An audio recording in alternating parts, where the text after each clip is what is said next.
दोस्तों कैसे PF office की गलती की वजह से मेंबर के पूरे 50,000 रुपए डूब गए। हाँ जी, आपने सही सुना, 50,000 रुपए डूब गए मेंबर के। और अब मेंबर भटकता रहे, उसको वो पैसे मिलना बहुत ही ज्यादा मुश्किल है। तो क्या है पूरा मामला, इस वीडियो में हम जानेंगे। तो नमस्कार दोस्तों, मेरा नाम है सागर, मैं पीएफ कंसल्टेंट हूँ।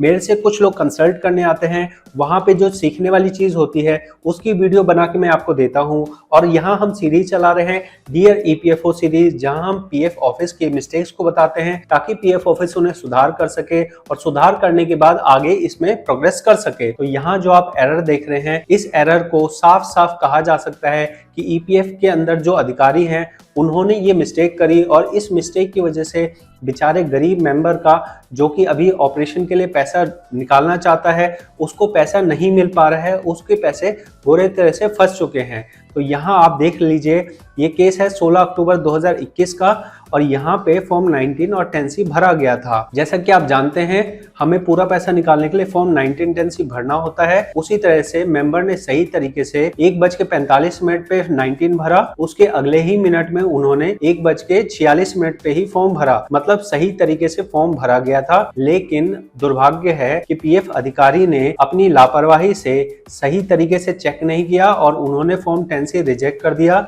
और रिजेक्ट में लिख दिया submit 10C along with 19 for final settlement, जबकि 19 फॉर्म के साथ में ही 10C भरा गया था। तो अगर मेंबर ने सही तरीके से फॉर्म भरा और उसके बाद पीएफ ऑफिस ने रिजेक्ट कर दिया, तो मेरा सवाल ये है कि जो यहाँ पे इसे नुकसान हो रहा है, इसकी भरपाई किसको करनी पड़ेगी, इसके लिए कौन जिम्मेवार है। तो पूरी तरह से जो अधिकारी है जिसने ये फॉर्म रिजेक्ट किया है उसकी जिम्मेवारी बनती है। लेकिन अब भरना किसको पड़ेगा? भरना पड़ेगा मेंबर को, और वो भी थोड़ा बहुत पैसा नहीं है, वो भी ज्यादा अमाउंट है। यहाँ मैं आपको पासबुक पे लेके आ रहा हूँ। यहाँ देखिए 47,000, लगभग 50,000 रुपए मेंबर के पड़े हुए हैं।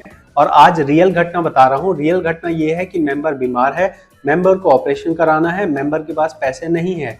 उसके मेहनत के 50,000 रुपए पीएफ ऑफिस के एक गलती की वजह से फंस गए हैं। और अब ये जो फंस गए हैं, इसकी जिम्मेवारी पीएफ ऑफिस नहीं लेगा, इसके लिए मेंबर को ही भागदौड़ करनी पड़ेगी। तो यहाँ पे लापरवाही अगर पीएफ ऑफिस की भी होती है तो भी यहाँ पे भुगतना मेंबर को पड़ता है, जो कि बिल्कुल ही गलत है। तो ईपीएफओ को ऐसी चीजें नहीं करनी चाहिए, सही तरीके से फॉर्म देखना चाहिए और उसके बाद ही अगर जेन्युइन रीजन हो तो ही रिजेक्ट करना चाहिए। तो यहाँ पे बहुत बड़ी मिस्टेक हो गई है मेंबर के साथ में, और अब इस मिस्टेक की भरपाई करना मेंबर के लिए बहुत ज्यादा मुश्किल हो रहा है।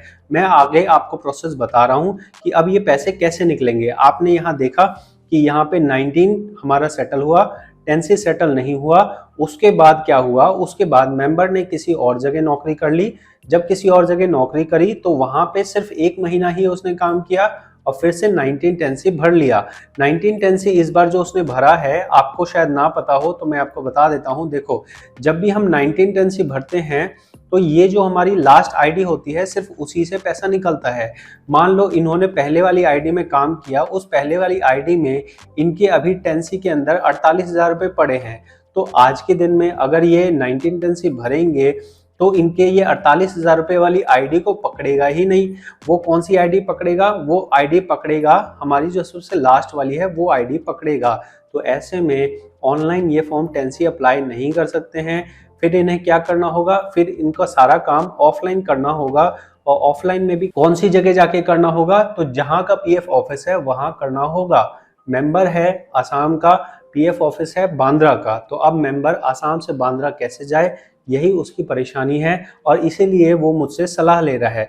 तो यहाँ पे जो मैं आपको चीज़ दिखा रहा हूँ, ऐसी मिस्टेक आपके साथ ना हो, इस चीज़ का ध्यान रखिएगा कि जब आपका 19 10C पास होता है तो साथ में ही भरा जाता है, और अगर आपका रिजेक्ट हो तो आपको वापस से अप्लाई करना है 10C।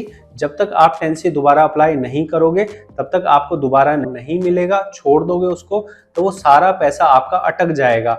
अब करना कैसे है, इसको ठीक कैसे करना है? ईपीएफओ ने तो गलती कर दी, अब उसके जिम्मेवारी तो ईपीएफओ लेगा नहीं। अब कैसे किया जाएगा? अब आपको ये हमें फॉर्म भरना पड़ेगा, कंपोजिट क्लेम फॉर्म आधार। कंपोजिट क्लेम फॉर्म आधार भरने में आपका जो है ना, सिर्फ 10C के पैसे नहीं आए हैं।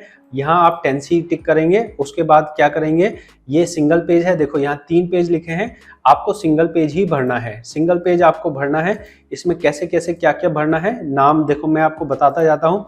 यहाँ आपको नाम भरना है, फादर नेम भरना है, यूएन नंबर भरना है, यहाँ पीएफ अकाउंट नंबर ध्यान से भरना है, जो आपकी आईडी है जिसमें पैसा पड़ा हुआ है वो आईडी भरनी है, आधार नंबर आपको भर देना है, डेट ऑफ ज्वाइनिंग जो आईडी नंबर 1 है जिसमें आपके पैसे हैं वो वाली भरनी है।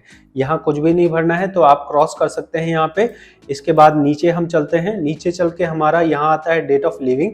तो डेट ऑफ लिविंग के अंदर जो हमारी एक्चुअल डेट है वो डालेंगे, एग्जैक्ट डेट जो हमारी जिस आईडी में हमारा पैसा है वो डालना होगा, साथ में ही यहाँ पैन नंबर डालना होगा और यहाँ शॉर्ट सर्विस लिख देंगे आप, शॉर्ट सर्विस, ठीक है। ये शॉर्ट सर्विस आपने लिख दिया। उसके बाद आप यहाँ एड्रेस लिखेंगे, यहाँ पिन कोड लिखेंगे। इसके साथ में ही आप देखेंगे तो नीचे चल के आपको यहाँ पे अपना साइन करने के लिए कह रहा है। हम ये आधार फॉर्म क्यों भर रहे हैं, क्योंकि हमें कंपनी से साइन करवाने के लिए उपलब्ध नहीं है। अगर कंपनी साइन करने के लिए तैयार हो तो हमें नॉन आधार भरना होता है, लेकिन ज्यादा अच्छा ये रहता है कि आप आधार फॉर्म भरिए। पीएफ ऑफिस इस बात को रिजेक्ट कर सकता है कि हम आपका आधार फॉर्म नहीं लेंगे, नॉन आधार फॉर्म भरिए। तो ऐसे में आपको एक लेटर लिख के देना होता है। लेटर कैसे लिखा जाता है वो मैं आपको सैंपल दिखाता हूँ। तो यहाँ हम लेटर का फॉर्मेट एक बार समझ लेते हैं कि हमें किस तरह से लेटर लिखना है। लेटर लिखने से पहले एक छोटी सी रिक्वेस्ट करूंगा कि यहाँ आप देख रहे हैं ये एक छोटा सा चैनल है, जो यहाँ जानकारी दे रहा हूँ ऐसी जानकारी आपको इंटरनेट पे कहीं नहीं मिलेगी। आपसे रिक्वेस्ट है कि आप इस छोटे से चैनल को बड़ा करने में हेल्प कीजिए। नंबर 1 चैनल बनाना है इसको, इसके लिए आपकी हेल्प की जरूरत है। तो यहाँ मैं आपको लेटर का फॉर्मेट बता रहा हूँ। लेटर देखो कुछ इस तरह से लेटर लिखना है कि सर मेरा 19 फॉर्म जो है इस तारीख में पास हो गया, मेरा 10C फॉर्म मैंने भरा था लेकिन वो उस टाइम पे रिजेक्ट कर दिया गया था। आज के टाइम पे मैं ऑनलाइन वो फॉर्म नहीं भर सकता हूं, तो कृपया करके मेरा जो है ऑफलाइन फॉर्म स्वीकार करें। कौन सा फॉर्म है? कंपोजिट क्लेम फॉर्म आधार स्वीकार करें, क्योंकि मेरी केवाईसी हो रखी है। ये लेटर आपको लिखना है और साथ में ही ये पॉइंट लिखना है कि वर्तमान में मेरा जो है, मान लो जो भी आपका अमाउंट हो, जैसे इनके केस में लगभग 48,000 रुपये पेंशन का है, मेरे 48,000 रुपये पेंशन में पड़े हैं। कृपया करके मुझे फॉर्म 10C पास किया जाए और वो जो पैसे पड़े हैं वो हमें दिए जाए, ठीक है। इसके साथ में आपको डॉक्यूमेंट क्या लगाना है? डॉक्यूमेंट के नाम पे जो आपका पासबुक का प्रिंट आउट है, जहां आपके पैसे पड़े हुए दिख रहे हैं, जैसे ये वाली जो पासबुक है, यहाँ पे जो आपको मैंने पासबुक दिखाई थी, इस पासबुक का प्रिंट आउट आपको लगाना है। ये प्रिंट आउट कैसे मिलेगा? इसको हम अगर ऊपर चलेंगे तो डाउनलोड पीडीएफ आ रहा है, इस डाउनलोड पीडीएफ को हम करेंगे, फिर हमारा ये पासबुक डाउनलोड हो जाएगा, ठीक है। फिर हमें नेक्स्ट क्या करना है? आपने देखा, क्या क्या देखा आपने? आधार कार्ड, पैन कार्ड का फोटोकॉपी, जो ये फोटोकॉपी होगा इस पे साइन कर देना है आपको, ठीक है। फिर आपको चेक लगाना है, कैंसिल चेक।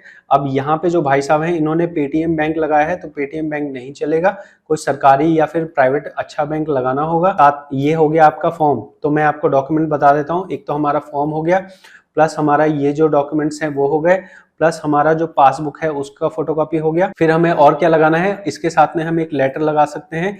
ये सारी चीजें आपको भेज देनी है। अभी भेजने का जो मुद्दा है ना, ये एक थोड़ा सा मुश्किल है कि आपको कौन सी जगह भेजना है।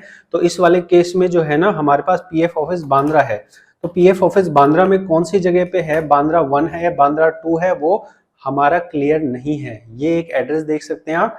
तो इस तरह से आप एड्रेस निकालेंगे। देखिए मुंबई 1 है और मुंबई 2, बांद्रा के 2 ऑफिसेज हैं, तो आप दोनों ऑफिसेज में भेज सकते हैं। साथ में ही आपका जो ईपीएफओ का वेबसाइट है, ईपीएफओ इंडिया वाली वेबसाइट है, उस पर फोन नंबर दिया हुआ है। तो ये फोन नंबर पे आप फोन करके पूछ सकते हैं कि मेरा ये यूएन नंबर है, ये मेंबर आईडी है, तो मेरा एग्जैक्टली पीएफ ऑफिस कौन सा है, उसका लोकेशन या एड्रेस क्या है, ये पूछा जा सकता है। तो आपने इस वीडियो में क्या देखा? आपने इस वीडियो में देखा कि कैसे पीएफ ऑफिस की गलती की वजह से मेंबर के 50,000 रुपए फंस गए, और अगर आप फंस गए हैं तो उसे कैसे निकाला जा सकता है। ये सारी चीजें मैंने आपको इस वीडियो में बताई। अगर ये वीडियो आपको पसंद आई हो तो वापस से रिक्वेस्ट करूंगा कि आप इस छोटे से चैनल को सब्सक्राइब करके सपोर्ट कीजिए। मिलते हैं आपसे अगली किसी वीडियो में। बहुत बहुत धन्यवाद।